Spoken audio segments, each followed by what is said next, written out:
مجھے پتہ چلا کہ اسلام میں توحید باری بنیادی عقیدہ کی حیثیت سے شامل ہے تو میں چونک اٹھا۔ مزید جستجو کی تو پتہ چلا کہ میں اسلامی کلمہ کے ایک جز لا الہ الا اللہ کا تو پہلے ہی قائل چلا آ رہا تھا اور قرآن کے اس قول فیصل پر مکمل یقین رکھتا تھا۔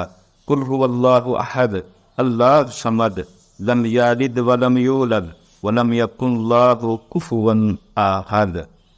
السلام علیکم ورحمۃ اللہ وبرکاتہ۔ بسم اللہ الرحمن الرحیم۔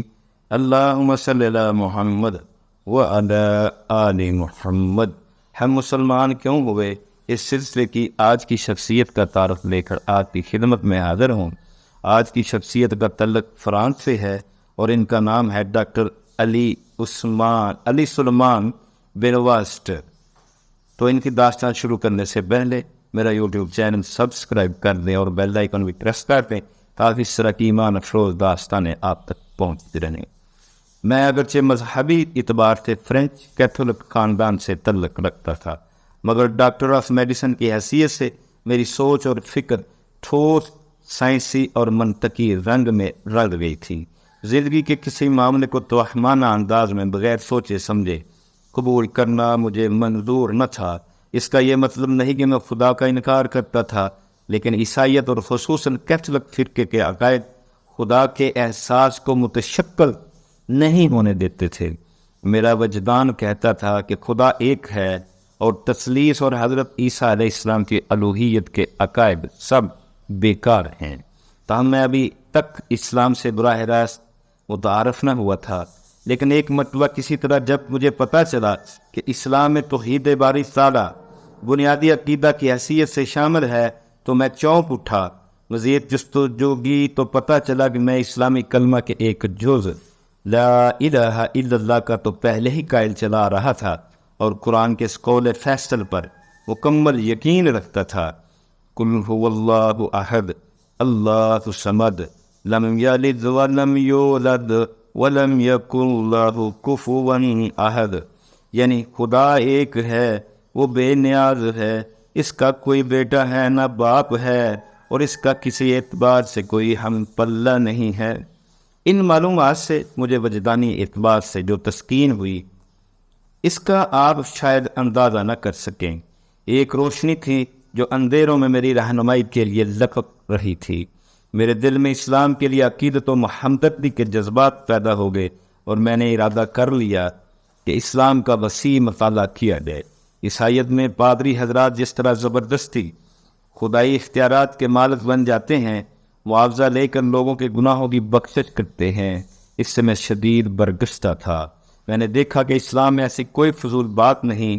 عیسائیت کا دوسرا نقطہ جس نے مجھے اس مذہب سے دور کر دیا وہ شرکت عشاء ربانی کا عقیدہ ہے۔ ایک روٹی کو نہ صرف مقدس بلکہ حضرت عیسیٰ قرار دے کر اسے کھانا اتنا ہی مضحکہ خیز ہے جتنا افریقہ کے وحشی قبائل کا وہ عمل جس کے تحت وہ اپنے مذہبی رہنما کو اس کی موت کے بعد یہ سمجھ کر کھا جاتے ہیں کہ اس کی شخصیت و کردار کی تمام خوبیاں اس گوشت کھانے والوں میں حلول کر جائیں گی۔ ظاہر ہے اس سائنسی دور میں ان خرافات کو قبول نہیں کیا جا سکتا۔ مذہب عیسوی میں بدنی صفائی کے متعلق بھی مکمل خاموشی پائی جاتی ہے اور عبادت سے پہلے بھی اس کا کوئی اہتمام نہیں کیا جاتا۔ میں اکثر سوچتا کہ یہ تو دراصل خدا کے خلاف نفرت کا ایک اظہار ہے، مگر اسلام کے مطالعے کے بعد مجھے بے حد خوشی ہوئی کہ یہاں بدنی طہارت پر غیر معمولی زور دیا جاتا ہے اور اس کے بغیر عبادت کو بیکار سمجھا جاتا ہے۔ اسی طرح کیتھولک عقیدے میں تجرد کو خاص پسندیدگی کی نظر سے دیکھا جاتا ہے اور پادری حضرت کے لیے تو ازدواجی زندگی قطعاً حرام سمجھی جاتی ہے کہ وہ شادی نہیں کر سکتا، مگر اسلام اس غیر فطری انسانی طرز عمل کا سخت مخالف ہے اور اس کے بغیر ایمان کو مکمل نہیں سمجھا جاتا۔ اسلام کو مکمل طور پر سمجھنے کے لیے میں نے قرآن کا مطالعہ شروع کیا۔ اسی ضمن میں نے مالک بن نبی کی قرآن کے بارے میں قابل قدر فرانسیسی کتاب بھی پڑھ ڈالی۔ مجھے یقین ہو گیا کہ قرآن خدا کی سچی کتاب ہے۔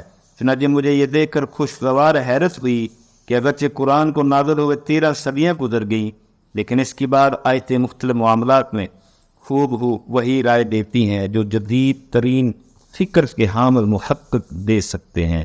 ان حقائق نے میرے دل کی دنیا بدل کر رکھ دی، اور میں نے اسلامی کلمے کے دوسرے حصے محمد الرسول اللہ صلی اللہ علیہ وآلہ وسلم کا بھی اقرار کر لیا۔ یہی وجوہ تھی جن کی بنا پر میں نے 20 فروری 1953 کو پیرس کی مسجد میں حاضری دی اور اسلام قبول کرنے کا اعلان کر دیا۔ مسجد کے مفتی نے مجھے علی سلیمان کے اسلامی نام سے موسوم کیا، اور میں نے اپنے آپ کو مسلمان کی حیثیت سے رجسٹر کرا لیا۔ میں اللہ کی اس عنایت پر بے حد شکر ادا کرتا ہوں، اور مسرت کے ساتھ دوبارہ اعلان کرتا ہوں کہ اشہد ان لا الہ الا اللہ واشہد ان محمدًا عبدہ ورسولہ۔ الحمدللہ آج کی شخصیت کا تعارف ختم ہوا۔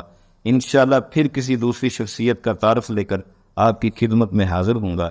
تب تک کے لیے اجازت۔ اللہ حافظ۔ اللہ آپ کا حامی ناصر ہو۔